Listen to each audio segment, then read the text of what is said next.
මගේ මිත්‍රයෙන් සියලු දෙනාව අදත් සාදරයෙන් පිළිගන්නවා සිනමා පිස්සුව වෙතට. අපි අද කතා කරන්න යන්නේ නිකම්ම නිකං බැංකු මංකොල්ලයක් ගෙන නෙමෙයි. 1971 අවුරුද්දේ ලන්ඩන් නුවර බේක ස්ට්‍රීට් වල සිද්ධ වුණ බ්‍රිතාන්‍ය රාජකීය පවුල වගේම රහස් ඔත්තු සේවකයන් පවා බියෙන් වෙව්ලපු සත්‍ය සිදුවීමක් ඇසුර නිර්මාණය වුණ මූවි එකක්. එහෙනම් වැඩි කතා නැතුව channel subscribe කරන ගමන්ම යමු අද වීඩියෝ එකට.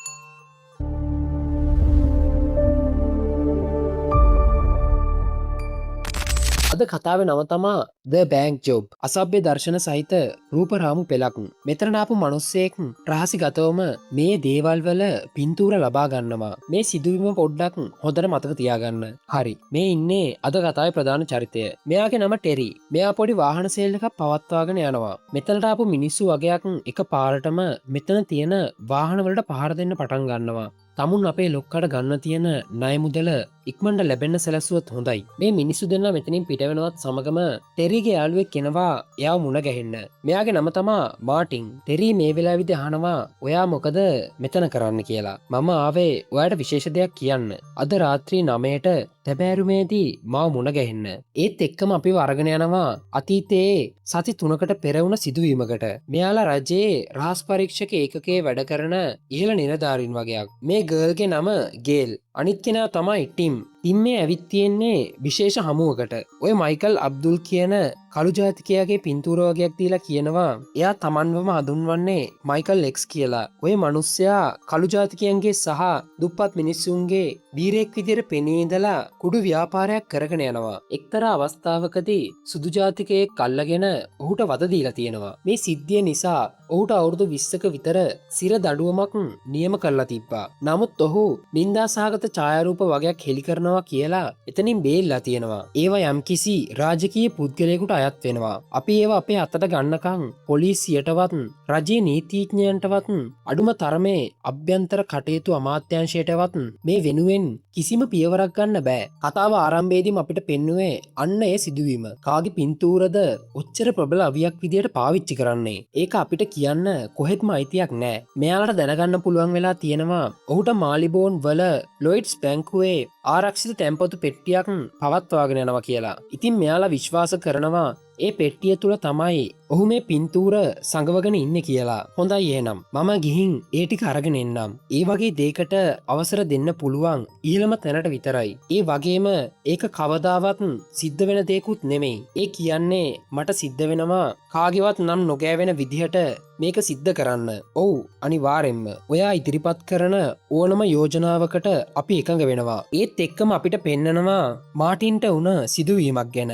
එයාව යාපෝට් එකේදී කුඩු කේස් එකකට අල්ලගෙන තියෙනවා. මෙයාට මෙතනින් බේරෙන්න උදව් කරන්න ටිම්. කතාවේ ෆ්‍රේම් එක ආයමත් හැරෙනවා වර්තමානයට. එදා රාත්‍රියේදී ටෙරි එනවා මාටින්ව මුණ ගැහෙන්න.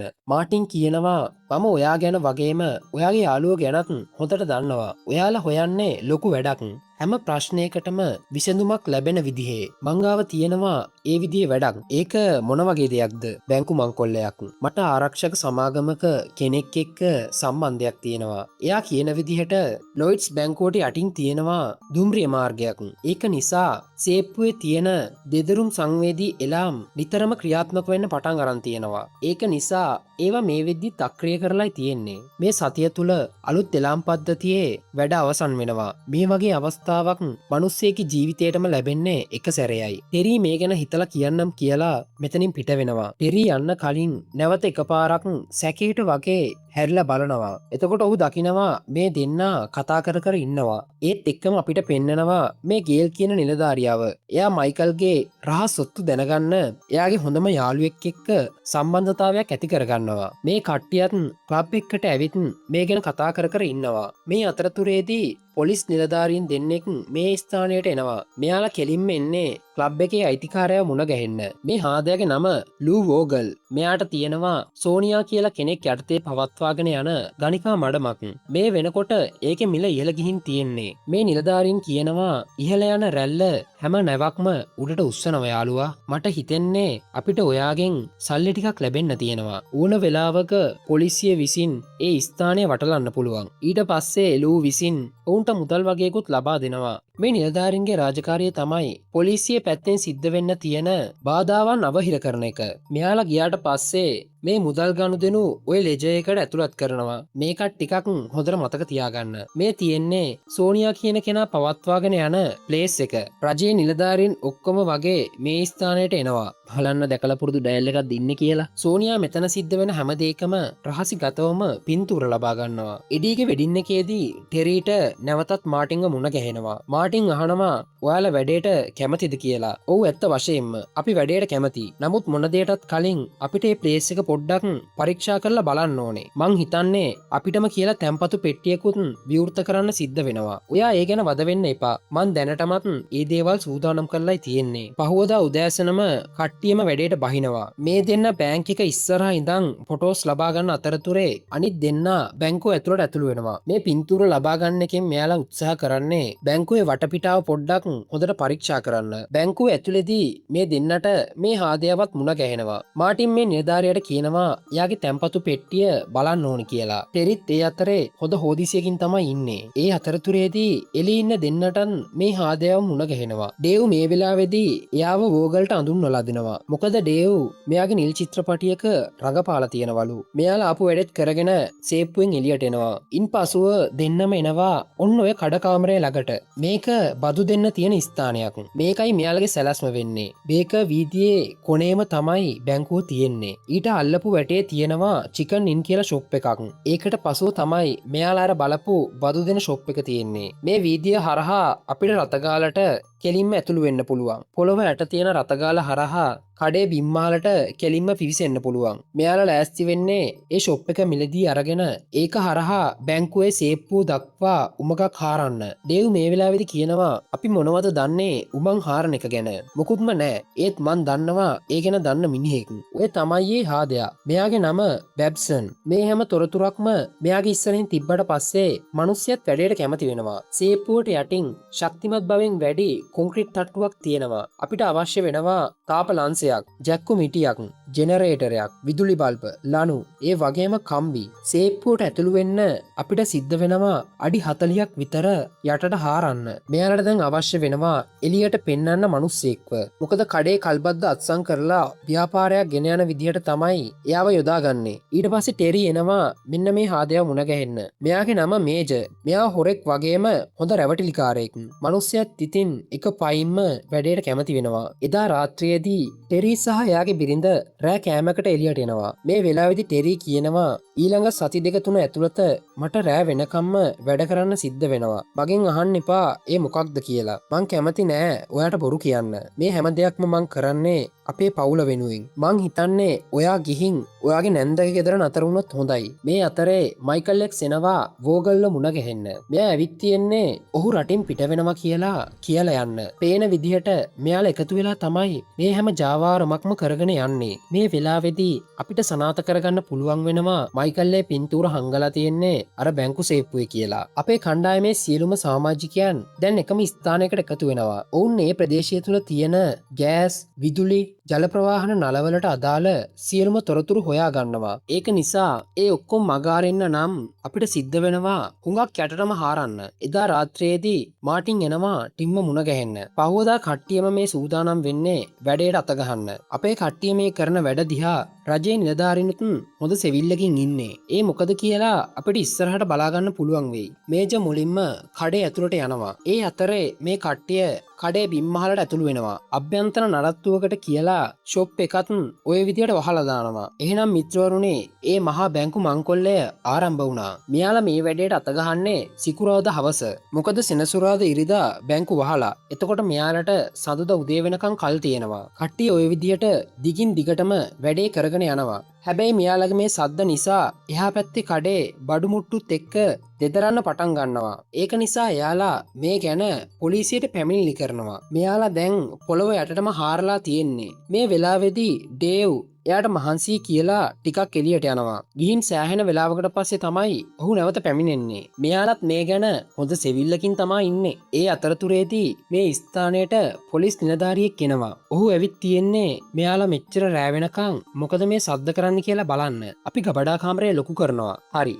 මන්ම ගිහින් ඒක බලන්නම්. එහෙම කියලා මේ නිලධාරියා ඇතුළු වෙනවා. කට්ටියට මේ වෙලාවේ තමයි හීන්දාඩිය දාන්න පටන් ගන්නෙ. මෙයා අහනවා තමුල්ලා ජැක්කු මිටියක් පාවිච්චි කරනවද? ඔව් රාලහාමි. අපි ඒකේ සද්දේ අඩු කරගන්න බලන්නම්. ඉන් පසුව ඔහු එතනින් පිට වෙලා යනවා. ඊට ටික වෙලාවකට පස්සේ මෙන්න බොලේ තවත් කෙනෙක් ඇවිල්ලා දොරට ගහනවා. කට්ටියටම තේරෙනවා දැන් නම් බඩු පත්තු වෙන්න යන්නේ කියලා. කොහොමාරි ගිහින් බැලුවාම ඇවිල්ලා තියෙන්නේ කුරියකින්. මේ කෑම පාර්සලේ ඇවිල්ලා තියෙන්නේ ඩේව්ගේ නමට.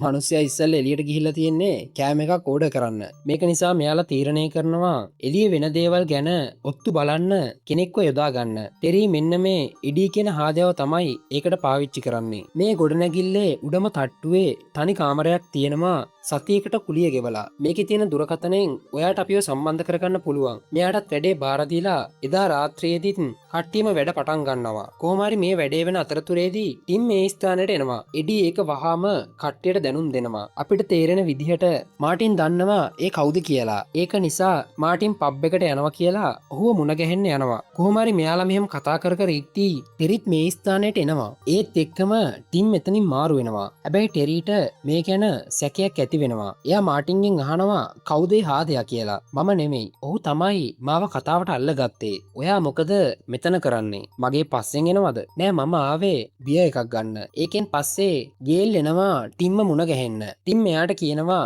මයිකල් ළඟ මේ පින්තූරවලට අදාළව කොපීස් තියෙන්න පුළුවන්. ඒක නිසා ඔයා ඔහු ගාවට ගියාම ඒවත් තරම් ඉක්මනටම පැනගන්න. මොකද ඌ මහා තිරිසනෙක්. මෙයාලගේ වැඩෙත් මේ වෙද්දී හොඳට කෙරීගෙන යනවා. හැබැයි වැඩේ අවුල් වෙන්න නම් එච්චර වැඩි වෙලාවක් යන්නේ නැහැ. මේ වෙලාවෙදී ටෙරි සහ එඩි අතර සිදුවෙන සංවාදය ආධුනික රේඩියෝ තරංග ශිල්පියෙක් විසින් අහගෙන ඉන්නේ. දිගටම ඉස්සරහට යද්දී මෙයාලට ওই ස්ථානයේ ගඩොල් වලින් නිර්මාණය කරපු යම්කිසි දෙයක් හම්බ වෙනවා. ටෙරි මේ මොකක්ද කියලා පරීක්ෂා කරද්දිම ඔහු ඒකත් කඩාගෙන පහළට ඇදගෙන වැටෙනවා. මේ ස්ථානයේ තියෙනවා ඇටසැකිලි ගොඩක්. මේජ කියන විදිහට 1665 ලන්ඩනය තුළ මහා වසංගතයක් පැතිරලා තියෙනවා. ඒ රෝගීන්ව වලදාලා තියෙන්නේ මෙන්න මේ ස්ථානයේ. කෙටියෙන්ම කිව්වොත් මේක සොහොනක්. හැබැයි හොඳම දේ කියන්නේ මේ ලෙන බැංකුවේ සේප්පුව දක්වාම විහිදෙනවා. ඒකෙන් මෙයාලගේ වැඩේ තවදුරටත් ඉක්මන් වෙනවා. ඔන්න ඔය විදිහට සේප්පුව තියෙන ස්ථානයත් හොයාගෙන මෙයාලා එතන හාරද්දී මෙයාලට එතනින්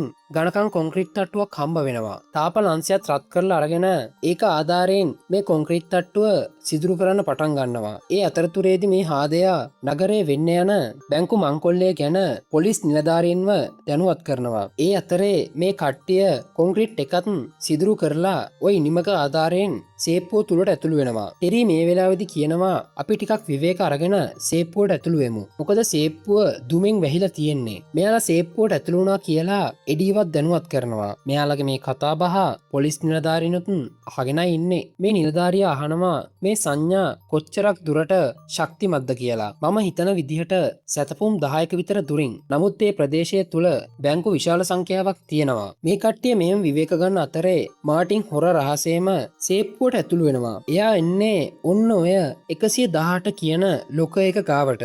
ඒත් එක්කම ටෙරිත් මේ ස්ථානයට එනවා. ඔයා මොකද මෙතන කරන්නේ? මට නිින්ද යන්නේ නැහැ. ඒක නිසා මට හිතුණා මෙතන පොඩ්ඩක් පරීක්ෂා කරලා බලන්න. ඔයාලට දැනටමත් තේරෙනවා ඇති මාටින් මේ මොකද්ද කරන්න යන්න කියලා. මේ අතරතුරේදී පොලිස් නිලධාරීන් නගරේ තියෙන හැම බැංකුවක්ම පරීක්ෂා කරන්න පටන් ගන්නවා. ඒත් ඇතුළේ ඉන්න මෙයාලා නම් සිද්ධ වෙන කිසිම දෙයක් දන්නේ නැහැ. මේ කට්ටිය දැන් සේප්පු කඩලා ඒ වගේ තියෙන වටිනා කියන හැම දෙයක්ම වගේ ලබා ගන්නවා. ඒ අතරතුරේදී මාටින් මේ ලොක එකට වැඩි විශේෂත්වයක් ලබා දෙනවා. එඩි මේ වෙලාවේදී අහනවා ඇයි ඔයා ඕකට ඔච්චර වැදගත්කමක් ලබා දෙන්නේ කියලා. ඒක තමයි මගේ ලකී නම්බර් එක. හැබැයි ටෙරිටත් මෙයා ගැන සැකයක් ඇති වෙලා තියෙන්නේ. මාටින් මේක විවෘත කරලා ඒකේ තියෙන දේවල් ගන්න යද්දිම ටෙරි ඇවිත් ඒ ටික ලබා ගන්නවා. මේ ටික පරීක්ෂා කරලා බලද්දී මේ පින්තූරවල ඉන්නේ මාග්‍රට් කුමරිය. මේ කට්ටිය දැන් සූදානම් වෙන්නේ ඇම්බියුලන්ස් එකක් පාවිච්චි කරලා ඒකේ ශබ්දය ඕකි ටෝකියකට වැටෙන්න සලස්වන්න. මොකද එතකොට මෙයාලට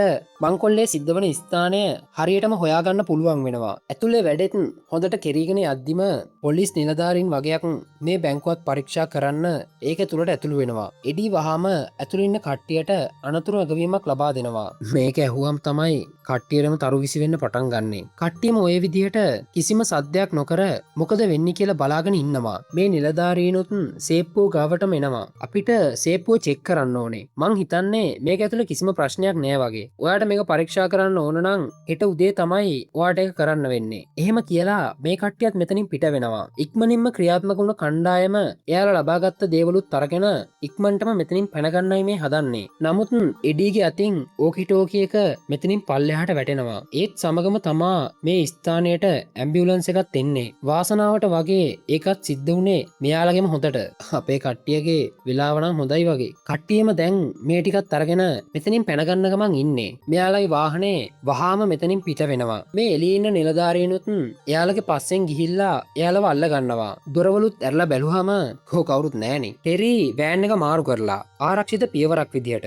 අපි ඉතින් ඔයාගේ හොර පෙම්වතා ගැන කිසිම දෙයක් දන්නේ නෑනේ. කට්ටියම දැන් මේ ටිකත් අරගෙන රහසිගත ප්ලේස් එකකට එනවා. වැඩේ අසාර්ථක වුණා කියලා දැනගත්තම ලොක්කට නම් ගොඩක් කේන්ති යනවා. මෙතන තිබිලා මෙයාලට අර මුලින් පෙන්නපු රජයේ නිලධාරීන්ගේ අසභ්‍ය ඡායාරූප වගේකුත් හම්බ වෙනවා. මේජර් සහ බැම්බස් නම් එයාලගේ කොටසුත් අරගෙන ඉක්මනට මෙතනින් මාරු වෙනවා. ටෙරියර් ෆොටෝස් ටික පෙන්නලා කියනවා මම හිතන්නේ මාටින්ට අපිට මොනවම හරි දෙයක් කියන්න තියෙනවා කියලා. ඔයාලට මතකද මාටින්ව කතාවේ මුලදිම කුඩු ජාවාරමකට අහු වුණා. ඒකෙන් එයාව බේරගත්තේ ටිම් එයාව හිතාමතාම තමයි මේ දේට අහු කරලා තියෙන්නේ. ඊට පස්සේ ටිම් කොන්දේසියක් එක්ක මාටින්ව එතනින් බේරගෙන තියෙනවා. ඉතින් මේ වැඩේ සම්පූර්ණයෙන්ම ටිම්ගේ ප්ලෑන් එකක්. මොකද ඔහුට අවශ්‍ය වුණේ බැංකු මංකොල්ලේ පිටින් දාලා ෆොටෝස් ටික ලබා ගන්න. තමුන් දන්නවද තමුන් අපිව මොන වගේ අමාරුවකද දැම්මේ කියලා. එහෙම කිසිම දෙයක් වෙන්නේ නැහැ. එයාට ඕනේ ෆොටෝස් ටික විතරයි. අනිත් හැමදේම අපිට තියාගන්න කිව්වා. තමුන් හිතන්නේ මුන් ලේසිපාසු මිනිස්සු කියලාද?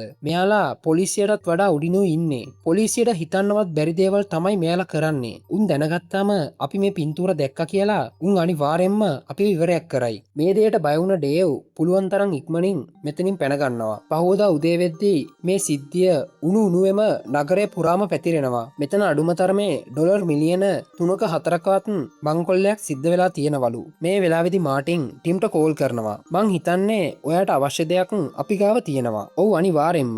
මට ඔයාව මුණ ගැහෙන්න ඕනේ. ඉතින් ඇයි ඔයා මගේ ගෙදරට නොඑන්නේ? මොකද තමුන් මේ වෙනකොටත් එතනට ගියා නේද? ඇයි තමුන් මට නොකිව්වේ මාව බොරුවට මේ වගේ කේස් එකකට අහු කරා කියලා? කොහොම නමුත් ගනුදෙනු ඉවරුණාම අපි අපේ ගමන වෙන වෙනම යනවා. හරි. ඒක තමයි බං වාට දීපු පොරොන්දුව. ටොන්හැම් අධිකරණ පාරේ උමන් දුම්රිය පොලේදී මාව මුණ ගැහෙන්න. මේ කට්ටියත් දැන් බයේ ඉන්නේ පොලිසියෙන් අර හොරුන්ව අල්ලගයි කියලා. මොකද එහෙම වුණොත් අර ෆොටෝස් ටික ඔවුන් අතට පත් වෙනවා. ඒක නිසා අපිට ඊට කලින් ක්‍රියාත්මක වෙන්න සිද්ධ වෙනවා. මේ හාදයා බැංකුවට ඇවිත් මේක මෙතනින්දන් අපේ රාජකාරියක් කියලා මේ කේස් එක එයාලගේ අතට ගන්නවා. මේ බැංකු මංකොල්ලේ නිසා වෝගල්ටත් කෙලවෙන්නයි යන්නේ. මතකද මං අර කිව්ව ලෙජරය? ඒක තුල මෙයාගේ හොර ගනුදෙනු සියල්ලක්ම වගේ තියෙනවා. ඒ ලෙජර් එකක් තිබ්බේ මේ බැංකුවේම තමා. ඒක නිසා මෙයාලත් දැන් සූදානම් වෙන්නේ පොලිසියට කලින් ඒ හොරුන්ව අල්ලගන්න. වෝගල් මේ විස්තරේ මයිකල්ටත් කියනවා. මේ නිසා මයිකල්ටත් මේ ලේඩි ගැන සැකයක් ඇති වෙනවා. මෙයත් දැන් අදාළ ප්ලේස් එකට ඇවිත් ඉන්නේ. ටෙරි මෙතනට ඇවිත් කියනවා මගෙත් එක්ක සෙල්ලම් කරන්න හදන්න එපා. එහෙම වුණොත් මේ පින්තූර ටික ලීක් වෙයි. මං ගාව තියෙනවා තමුන්ට කරන්න යෝජනාවක්. ඔයාට මේ පින්තූර ටික ලැබෙයි. හැබැයි අපිට අවශ්‍ය වෙනවා සම්පූර්ණ වන්දි පූරණයක්. ඒ වගේම මුළු කණ්ඩායමටම කිසිම කරදරයක් නැතුව රටින් පිට වෙලා යන්න ඉඩ දෙන්න ඕනේ. නිල වශයෙන් අත්සන් කරපු ලියවිල්ලක් ඕනේ අපිව හිරේට නොදාන බවට. සහ අපේ පස්සෙන් පන්නන්නෙත් නෑ කියලා. ඒ ලියකියවිලි මුද්‍රා තියලා අත්සන් කරන්න ඕනේ සැලකිය යුතු බලයක් තියෙන පුද්ගලයෙක් විසින්. මම තමුන්ට හෙට 4 වෙනකන් කල් දෙනවා අපිට උත්තරයක් දෙන්න. මේ වෙලාවේදී වෝගල් ඩේව්ව අඳුර ගන්නවා. මොකද එදා ඔහුට ඩේව්ව හම්බුණා මතකද? ඊට පස්සේ ඔවුන් ඩේව්ව පැහැර ගන්නවා. ඔහුට හොඳටම පහර දීලා මේ ගැන විස්තර අහනවා. කොල්ලා මොකුත් නොකියන නිසා දැන් මේ සූදානම් වෙන්නේ හයි ප්‍රෙෂර් හුලම් පාරක් අල්ලන්න. මේක අල්ලනවත් එක්කම ඩේව් මෙයාලට හැම විස්තරයක්ම කියන්න පටන් ගන්නවා. ඩේව් කිව්ව විදිහට මේ ස්ථානයටත් මේ කට්ටිය එනවා. හැබැයි මේ වෙද්දෙත් මේක තුල කවුරුත් නැහැ. දැන් සෙට් එකේ එක එක අහුවෙන්න පටන් ගන්නවා. යන්න කලින් මෙයාගේ නම්බර් එක දීලා යනවා ටෙරිට කෝල් එකක් දෙන්න කියලා. මේ අතරතුරේ මේ ගේල් කියන ලේඩි මයිකල්ගේ කාමරේ අර පින්තූර හොයමින් ඉන්නවා. හැබැයි ඒත් එක්කම එක පාරටම මයිකල් මෙතනට එනවා. ගේල් කියනවා මම ආවේ මෙන්න මේ පොත අරන් යන්න කියලා. නමුත් දැන් මයිකල්ට තේරෙනවා ගේල් ඇවිල්ලා තියෙන්නේ මොකටද කියලා. ටෙරි කිව්ව විදිහටම වෝගල්ට කෝල් එකක් දෙනවා. "තමුන්ට මොනවද ඕනේ? උඹ ළඟ තියෙනවා මට අවශ්‍ය වෙන දෙයක්. රතු පාට ලෙජ එකක් වගේම රාජකීය පින්තූර ටික. මට ඒ ටික අවශ්‍යයි. අපි ළඟ තියෙන්නේ සල්ලි රත්තරන් බඩුයි විතරයි." ඒත් වෝගල් දන්නවා ටෙරි ළඟ ඒවා තියෙනවා කියලා. ටෙරි දිගින් දිගටම කියනවා එහෙම දේවල් ඔවුන් ළඟ නෑ කියලා. ඒක නිසා මේ වෙලාවේදී වෝගල් විසින් ඩේව්ව ඝාතනය කරනවා. "මං තමුන්ට තව පැයක් ලබා දෙන්නම්. මට ඒ ටික ලබා දෙන්න." දෙන්නම කලබලෙන් වගේ දුවගෙන එනවා අර ලෙජ එක තියෙනවද කියලා හොයන්න. කොහොම හරි ටෙරි ඒක හොයා ගන්නවා. මේකේ තියෙනවා පොලිස් නිලධාරීන්ට සතිපතා කරපු හැම ගෙවීමක්ම. බලාගෙන යද්දී පොලිස් නිලධාරීන් එයාලගේ රාජකාරිය කරලා තියෙන්නේ පාර්ට්ටයිම් ජොබ් එකක් විදියට. දැන් ටෙරි ලොකු නූල් බෝල එක පැටලිලා ඉන්නේ. පින්තූර ටික වෝගල්ට ලබා දුන්නොත් ටිම් එක ගහපු ඩීල් එක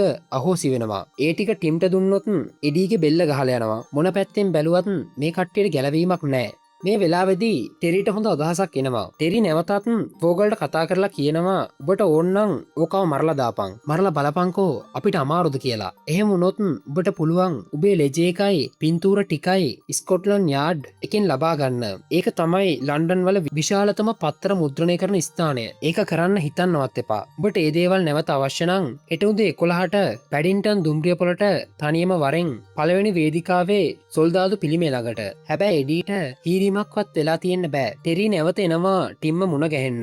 ඔවුන්ගේ පාස්පෝර්ට් වලට අදාළ පින්තූර ටිකත් ලබා දීලා මෙයාට කියනවා හරියටම හෙට උදේ 11ට පැඩින්ටන් දුම්රිය පොළ ළඟදී මුණ ගැහෙන්න කියලා. මේ අතරේ මයිකල් ඔය විදිහට ගේල්ව මෙතනට එක්කන් ඇවිල්ලා එයාව ඝාතනය කරනවා. මෙයාලා පොඩ්ඩක් පරීක්ෂා කරලා බලනවා පොලිස් අමාත්‍යාංශයේ ලොක්කා කවුද කියලා. ඔහුගේ නම තමයි රෝයි ගිවන්. මේ ලෙජ එක පරීක්ෂා කරාම ඒ නම මේ ලෙජ එක තුල සඳහන් වෙලා නැහැ. ඊට පස්සේ ටෙරි මේකිනුත් පිටුවක් කඩා ගන්නවා. පහුවදා කට්ටියම ජීවිතයත් මරණයත් අතර සටනක් තියාගෙන අදාළ ප්ලේස් එකට යන ගමන් ඉන්නේ. මේ හාදයා නම් කලින්ම බැහැලා යනවා. එයාට පැවරෙන රාජකාරිය තමයි අර කලින් කඩාගත්ත පිටුව පෙන්නලා මේ හොර තක්කඩියෝ ටික පොලිසියට අල්ලලා දෙන එක. මේ දෙන්නත් අදාළ ප්ලේස් එකට එනවා. මේ සෙට් එකත් මේ වෙද්දී එඩීවත් එක්කගෙන එන ගමන් ඉන්නේ. මෙතනට ආපු කට්ටිය ටෙරි ඉල්ලපු විදිහටම අදාළ ලියකියවිලි සහ පාස්පෝර්ට් ටික ලබා දෙනවා. මෙයාලා අතර සිද්ධ වෙන මේ ගනුදෙනුව දුර තියාම වෝගල් දකිනවා. සෙට් එකම ආයමත් දුවගෙන යද්දී ටෙරි ඇවිත්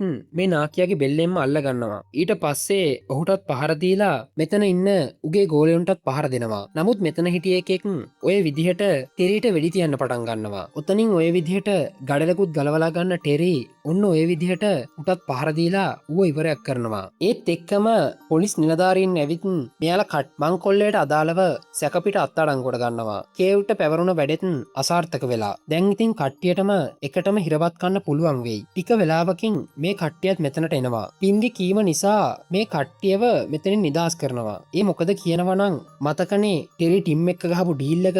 ඉතින් ටෙරිගේ මේ මාස්ටර් ප්ලෑන් එකට අනුව මේ හැමෝටම ආරක්ෂිතව මේ රටෙන් පැනගන්න පුළුවන් වෙනවා. අවසානයේදී මෙච්චරකල් අල්ලගන්න බැරි වෙච්ච මෙන්න මේ හාදයාවත් පොලිස් අත්අඩංගුවට පත් වෙනවා. මෙයාලා අපිට කතාව අවසානයේදී මෙහෙම දේවල් ටිකක් කියනවා. මංකොල්ලේ හෙළිදරව් වූ විගසම දූෂිත පොලිස් නිලධාරීන් සියල්ලක්ම අත්අඩංගුවට ගන්න අලදී. සෝනියා ගණිකා මඩම හා සම්බන්ධතා තිබූ සියලුම රාජ්‍ය නිලධාරීන් තම තනතුරු වලින් ඉල්ලා අස්විය.